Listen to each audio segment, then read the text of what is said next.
नमस्कार, आप देख रहे हैं टीएफडी इंडिया। मैं हूं आपके साथ लकी कुमारी। बीजेपी ने जारी की 9 राज्यसभा सीटों के लिए लिस्ट। देखिए किसे कहां से मिला टिकट। भारतीय जनता पार्टी ने राज्यसभा उपचुनाव 2024 के लिए प्रत्याशियों की सूची जारी कर दी है। बीजेपी ने 8 राज्यों की 9 राज्यसभा सीटों के लिए लिस्ट जारी की है।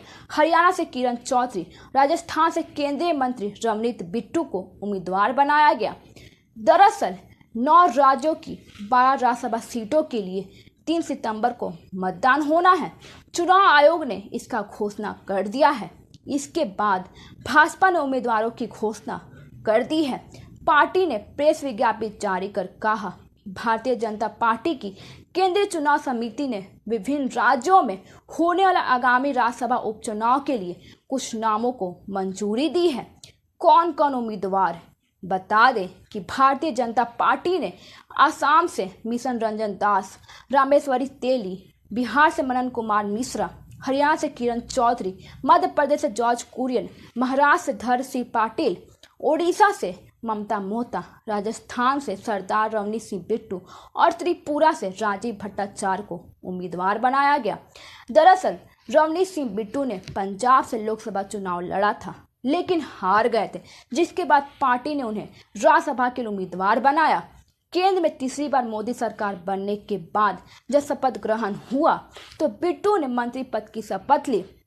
इस राज्य में कितनी सीटें हैं खाली? राज्यसभा में महाराष्ट्र की 2, बिहार की 2, असम की 2 सीटें और त्रिपुरा, हरियाणा, राजस्थान, ओडिशा, तेलंगाना और मध्य प्रदेश में एक एक सीट खाली है। इन 12 सीटों में से 10 सीटें ऐसी हैं जो सदस्यों के लोकसभा चुनाव लड़ने के बाद खाली हुई, जबकि ओडिशा और तेलंगाना में राज्यसभा सदस्यों ने एक पार्टी से इस्तीफा देकर दूसरी पार्टी ज्वाइन की और सदस्यता से इस्तीफा दे दिया। दरअसल ओडिशा में बीजू जनता दल की सदस्यता सांसद ममता मोहता ने नवीन पटनायक का साथ छोड़कर बीजेपी ज्वाइन की और सदस्यता छोड़ दी। तेलंगाना में केशव राव भारत राष्ट्र समिति छोड़ कांग्रेस में शामिल हो गए, इसलिए उन्होंने राज्यसभा की सदस्यता छोड़ दी। मोदी अल्पमत सरकार चला रहे हैं। जदयू तेजबहादुर के समर्थन के बिना काम नहीं चल सकता। खड़गे, मुंबई 20 अगस्त कांग्रेस अध्यक्ष मल्लिकार्जुन खड़गे ने मंगलवार को दावा किया कि प्रधानमंत्री नरेंद्र मोदी अल्पमत सरकार का नेतृत्व कर रहे हैं, जो अपने सहयोगी दलों जनता दल यूनाइटेड और तेलुगु देशम पार्टी के समर्थन के बिना काम नहीं कर सकती।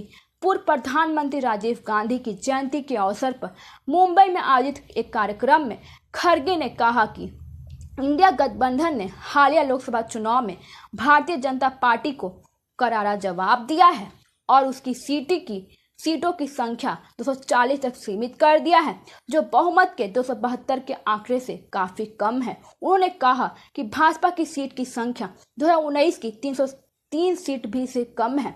कांग्रेस अध्यक्ष ने कहा, विपक्षी गठबंधन इंडिया में शामिल होने वाली है। पार्टियों की बढ़ती संख्या के कारण भाजपा की राजनीतिक योजनाओं को झटका लगा है।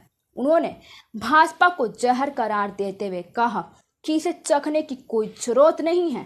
लोकसभा चुनाव में चंद्रबाबू नायडू की तेजपा में, आंध्र प्रदेश में 16 और नीतीश कुमार के नेतृत्व वाली जदयू ने बिहार में 12 सीटों पर जीत दर्ज की है।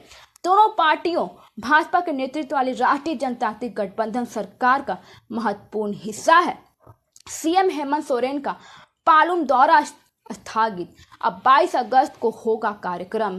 भारत बंद के समर्थन में मुख्यमंत्री हेमंत सोरेन ने 21 अगस्त को पलामू में होने वाले कार्यक्रम को स्थगित कर दिया है। अब यह कार्यक्रम 22 अगस्त को होगा। इस दिन सीएम पलामू में झारखंड मुख्यमंत्री मैया समान योजना की शुरुआत करेंगे। बताते चले कि आरक्षण बचाओ संघर्ष समिति ने 21 अगस्त को भारत बंद आह्वान किया है। इस मामले में पेयजल मंत्री मिथिलेश ठाकुर ने कहा कि झामुमो भारत बंद के समर्थन में है, किसी भी वर्ग के साथ अन्याय नहीं होने देना चाहती है।